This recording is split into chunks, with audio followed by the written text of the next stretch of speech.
Hello बच्चों, आज हम लोग सीखेंगे एक बेलन और शंकु में क्या संबंध होता है।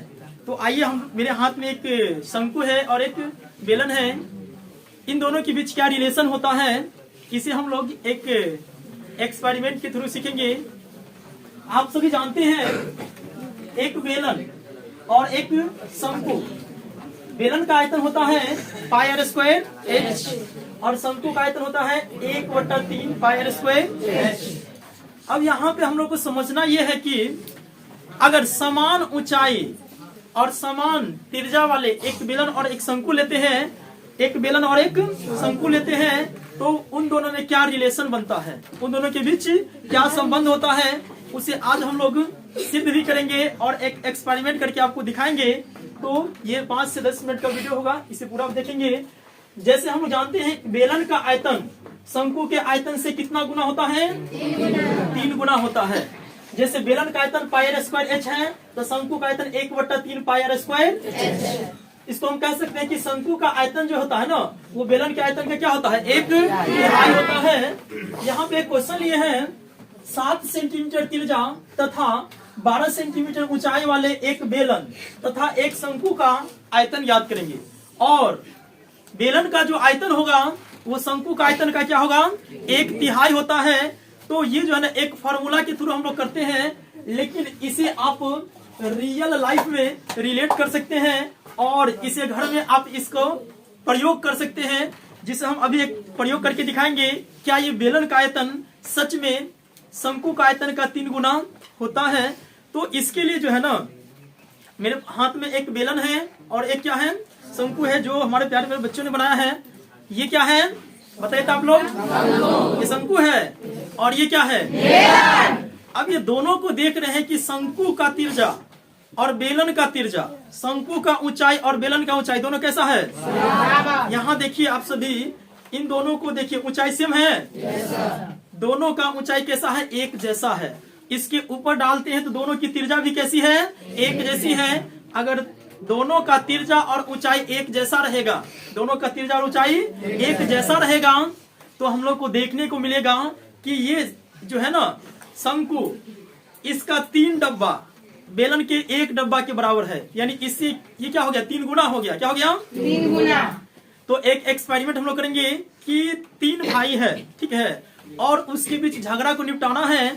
उस झगड़ा को निपटाने के लिए हम लोग क्या करेंगे, इससे 3 डब्बा लेंगे और ये 1 डब्बा के बराबर हो जाएगा। और हम लोग ये सिद्ध भी कर लेंगे कि बेलन का आयतन जो होता है ना, शंकु का आयतन का कितना गुना होता है? 3 गुना। तो इसके लिए हम लोग क्या करेंगे, इस 3 डब्बे मूढ़ी लेंगे और ये 1 डब्बे के बराबर हो जाएगा ऑटोमेटिक ही, ठीक है। इसके लिए क्या करेंगे हम, एक बच्चे की जरूरत पड़ेगा, आएंगे, हेल्प करेंगे। ये हमारे हाथ में देख रहे हैं आप, मूढ़ी है, क्या है? मूढ़ी है। और इसको अभी हम लोग करेंगे, क्या करेंगे, इसको हम लोग एक्सपेरिमेंट करेंगे, क्या ये सच में होता है? अगर शंकु का आयतन बेलन के आयतन के बराबर होगा तो 3 डब्बा और ये जो है ना 1 डब्बा क्या हो जाएगा? बराबर हो जाएगा। तो आइए करते हैं इसको हम ट्राई। आएंगे, कोई पकड़ेंगे? हाँ आइए ना।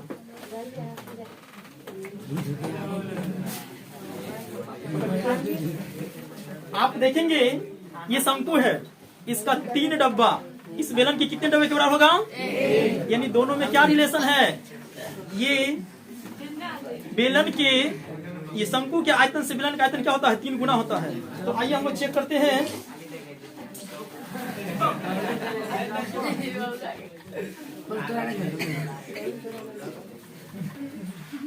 आप देख सकते हैं 1 डब्बा लिए हम मूढ़ी, क्या लिए?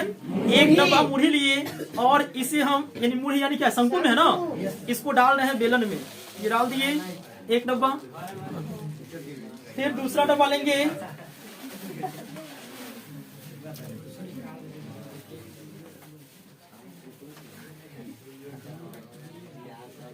और इसे डाल देंगे बेलन में। 1 डब्बा और लेंगे और इस बार ये फुल्ली क्या हो जाएगा? भर जाएगा। क्या हो जाएगा?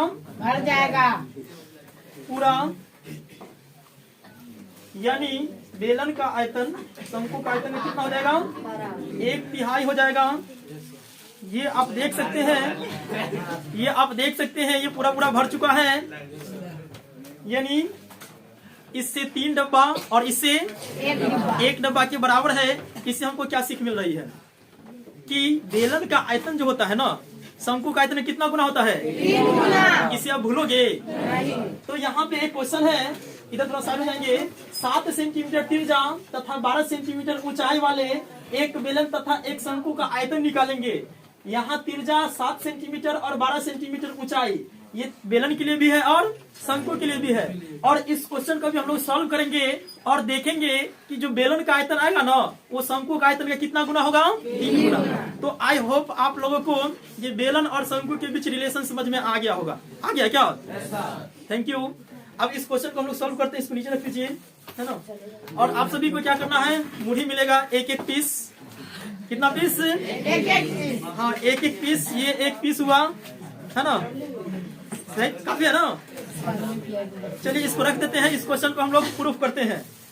Thank you. हाँ, देखिए हमारे सामने में एक क्वेश्चन है, बोर्ड पे एक क्वेश्चन है।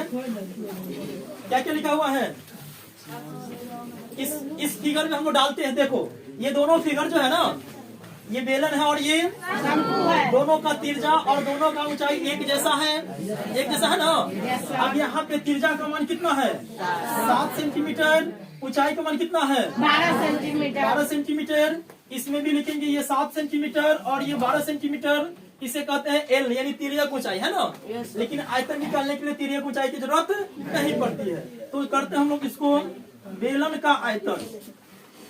बेलन का आयतन पाई आर स्क्वायर एच। इस तरफ करते हैं शंकु का आयतन। शंकु का आयतन 1/3 पाई आर स्क्वायर एच। चलिए पाई का मान क्या होता है हम लोग जानते हैं। जनरली पाई का मान कितना लिखते हैं? 22/7। तो पाई की जगह डाल दीजिए 22/7 आर स्क्वायर। आर का मान कितना है? 7 है ना। स्क्वायर का मतलब क्या होता है? आर स्क्वायर का मतलब होता है इसको 2 बार गुना के रूप में लिखना, यही ना। 7 × 7 और एच का मान कितना है जी? 12। ये 7 से 7 कैंसिल हो जाएगा।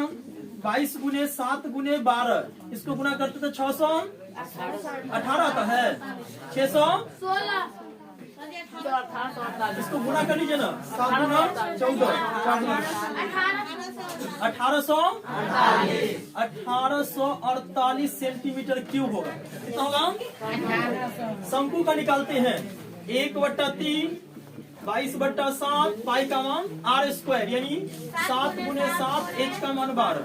ये 7 से 7 कैंसिल, 3 चौके 12। 22 × 7 × 4 गुना करने पर कितना आता है? 616 सेंटीमीटर क्यूब। अब दोनों के बीच रिलेशन जो अभी हम जो है ना, एक बेलन और एक शंकु को जो है ना वेरीफाई किए हैं। इसे क्या ये सच में क्वेश्चन में भी बनता है, और ये मुढ़ी पे हम लोग एक्सपेरिमेंट किए, वहां भी हम लोग ये सेटिस्फाई कर लिए हैं। दोनों के आयतन सामने हैं, दोनों के बीच क्या रिलेशन देख सकते हैं। शंकु का आयतन बेलन का आयतन का 1/3 होता है या नहीं होता है। तो आइए देखिए कितना कितना है। शंकु का आयतन है 616 और बेलन का आयतन कितना है? इसको चेक करके देखो। 1848 में 616 से भाग दीजिए, 6 का 18, 3 नहीं आ गया? 3 गुना हो गया ना। तो हम लोग इसे याद रखेंगे, बेलन का आयतन शंकु का आयतन से क्या होता है? 3 गुना। देखो 3 गुना आ गया ना। Yes sir. और ये हमारे सामने फिगर भी है, और ये प्रयोग आप अपने घर पे कर सकते हैं। इसके लिए कंडीशन है कि एक बेलन जो लीजिएगा ना, वो बेलन की ऊंचाई एक शंकु की ऊंचाई की कैसे होना चाहिए? बराबर होना चाहिए, तभी ये कंडीशन काम करेगा। Okay, thank you.